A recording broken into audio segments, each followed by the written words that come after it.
Hey you guys, welcome to my very first video. So today we're going to be talking about a couple of different films and people and shows.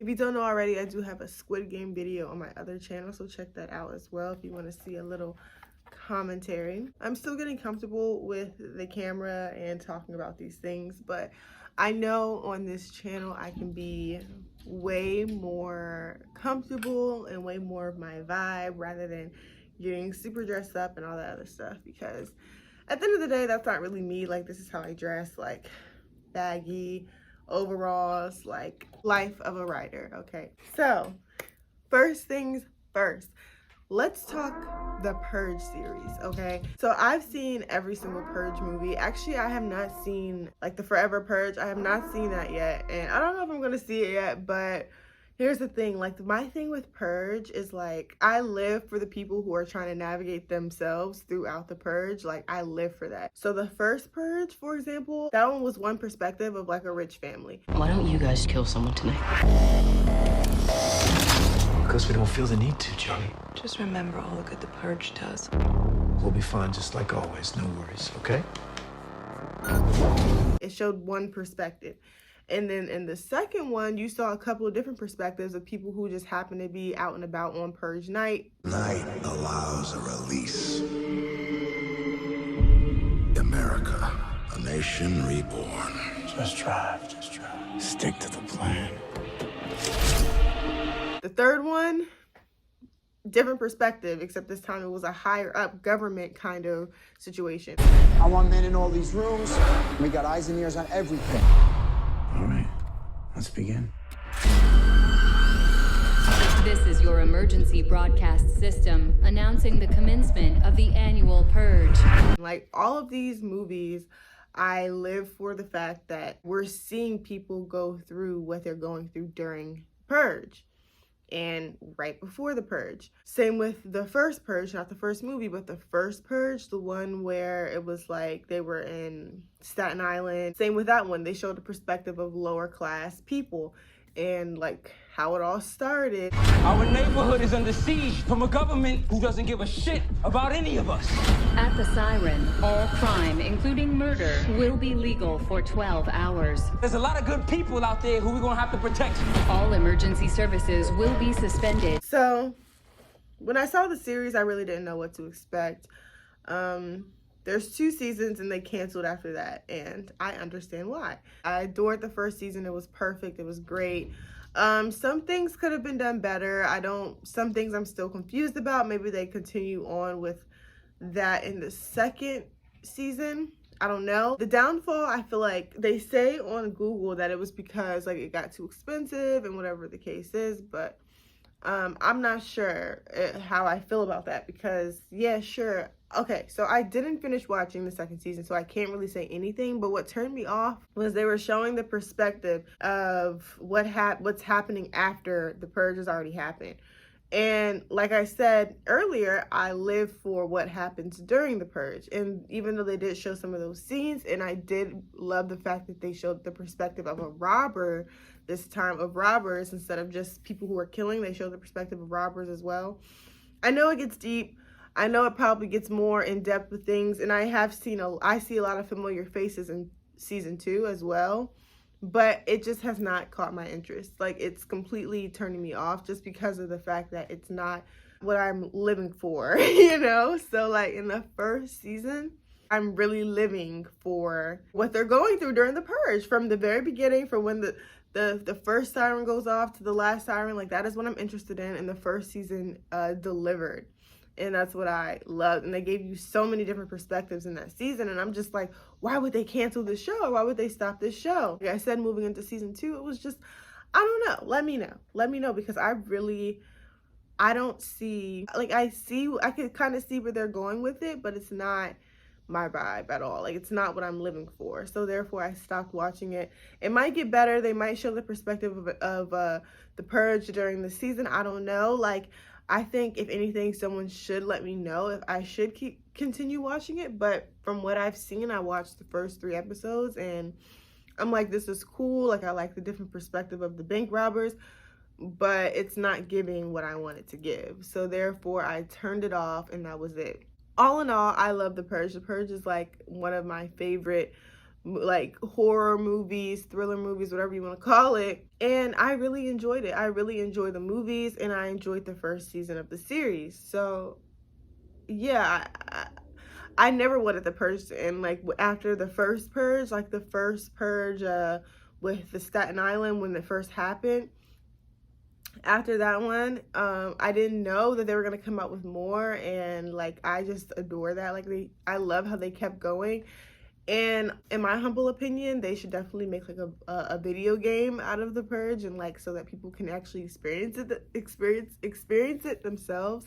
That would be super dope. The Purge series, if I had to give that a rating, I would give it like a 5 out of 10 because baby, I did not finish the second season. I cut it off and that was that. But as far as the movies go, I think it's a great message. It's a great underlying message. Whoever the writer is, it's a great message, underlying message of what's going on in the world right now. I can see America being on that shit. So let's talk about Raven Symone. Yep, that's me. Let's talk about some Raven Symone because I love Raven Symone. Like, anytime I bring her up, everyone talks about how she did this and she did that, and I don't care. Like, I don't care. I mean, a lot of people still bang with a lot of celebrities. A lot of people have said a lot of things. You know, sometimes you have to separate the art and the artist. You have to separate the two because, in my humble opinion, Raven Symone deserves her flowers, okay? I don't know, and I still don't get what people say about her. I don't understand it. Sure, she has like a white girlfriend or a white wife. That's fine. That does not affect me as an individual at all.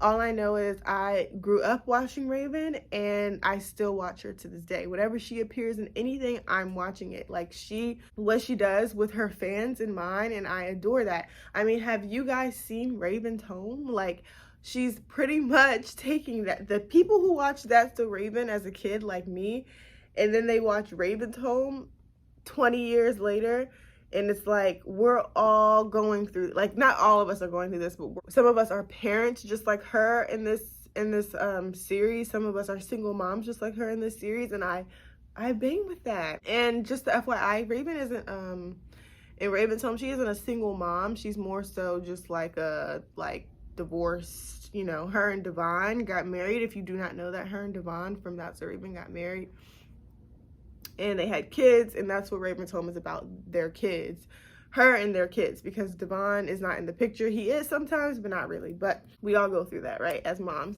Now, can't I just stop by to say hello to my lovely ex-wife? Mm-hmm. You need me to tie your tie, don't you? Yes. But at the end of the day, like, I just adore her, and she deserves her flowers. Like, not only is it just Raven, it's also like, obviously we've seen her in Cosby Show, we saw her in Dr. Dolittle, we've seen her in a few different things, Cheetah Girls. She appeared on Blackish like a few times, like she's Dre's sister. And if you haven't seen Blackish yet, like, what are you doing? Like, a lot of people I know, like, people do know about Blackish, but more people should watch it. Because whenever I ask, like, a friend or something if they've seen Blackish, they're like, no. And I'm like, or they've only seen a few episodes, and I'm like, no, that show is it. That show has a lot of information. That's a great place for some entertainment, some like, entertaining information about, like, just the Black perspective and the Black world. And I adore that show. And I love how she appears in that show. Like, she appears in Blackish, and she's a part of a few episodes that share great messages about the LGBTQ community and also just the Black community in general. Rhonda? Yeah, I was a breadwinner and a civil rights pioneer, and now that I'm retired, I've taken up mentoring several inexperienced gamblers down at Hollywood Park. That's my daddy, philanthropic, still giving back. Whatever. So when people say things about, like, she's whitewashed or she's this or she's that, like, is she? Raven was the star of That's So Raven, the Blackish show on Disney Channel. She had a Black best friend, a Black guy best friend. They talked about Black History Month. Like, what else do you guys expect from her? Like I said, I don't know what she did, but I like to separate the art from the artist. But at the same time, based off of what she does in her art, I don't see her. I see that she stands for something in the Black community, and she does use her voice and she uses her talent to express that to the world through her art. And I don't see why people get so upset about Raven Symone. Like, she deserves her flowers. I've never seen her be whitewashed. I've never seen her go against the grain or, you know, just be outside of her race. Like, she's perfect, and I love her, like her laughs. And you can even see in Raven's home, especially in the most recent episodes, you can see her expressing herself and being who she is. Like, she has her shaved sides, and like just even her attitude in the show, like she acts like she does on TikTok. Like, I don't know, not like TikTok, but I feel like that's just how she is. Like, that's how she's expressing herself. And I don't think that she in any way, shape, or form deserves to ever get canceled. Raven Symone deserves her flowers, and she is an amazing actor, artist, and she's a celebrity that I would want to meet. Like, she's a celebrity that I think deserves her flowers. And there's other people who deserve their flowers as well, and I'm going to talk about that in other videos, but today is about Raven. Sorry if my angle changed a little bit. My phone, my storage is like crazy. I need some recommendations of that. But before we end this off, let's talk live action Disney movies, because people always talk crap about these live action movies, but they're amazing. Like, for example, Mulan. Now, Mulan is my favorite Disney movie ever. Better than Lion King. I don't care. It's better. Yeah, let's debate down below. What do you like more, Lion King or Mulan? But Mulan is one of my favorite Disney movies, and I refused to watch the live action version, right? Because hello, the dragon in general, apparently, like, he wasn't in the live action one, so I was like, I'm not gonna watch this. Like, this isn't the normal Mulan. So I messed around and watched the live action version, and it was dope. Like, I truly think that the live action version of Mulan is super dope. Of course, not as dope as the classic, but it's super good. Like, it's way better than I expected. They will show you no mercy.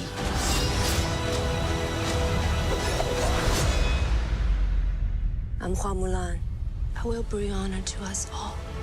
It's giving very modern. Like, I loved it. And I can say the same thing about Beauty and the Beast. Beauty and the Beast is the same way. When I saw the live action version with Emma Watson, and given I wasn't a very huge, like, Beauty and the Beast fan, but when I saw the one with Emma Watson, the live action one, that actually made me like Beauty and the Beast more. Like, I don't know what it was about the live action version. I remember randomly watching it one morning, and it like was so good, and it just made me want to fall in love.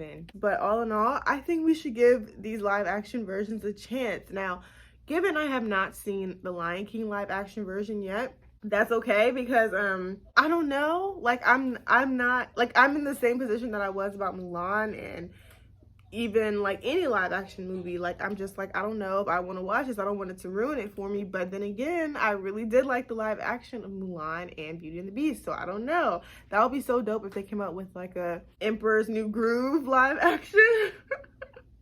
Like, turn into a llama. Like, they'll have to train a llama to do that, which would be hilarious. I think we should give these live action movies a chance. Like, unpopular opinion, I'm gonna have to give the Lion King live action a chance, but let me know if I'm wasting my time, because I don't know. Like, is it the exact same thing as the Lion King original, like the classic? Anyway, so we're gonna end this episode off here, because I don't know when my storage is gonna go crazy. But if you want to see more videos like this, hit that subscribe button. In my next video, I think I'm gonna talk Avatar. I just saw Avatar recently, and I know there's gonna be a second Avatar and a third Avatar and a fourth Avatar. I even told my daughter, listen, y'all are gonna be watching this in school. This is gonna be a thing. So I cannot wait for that. But in the meantime, thank you guys so much for watching this video, and I will see you guys in the next video. Peace.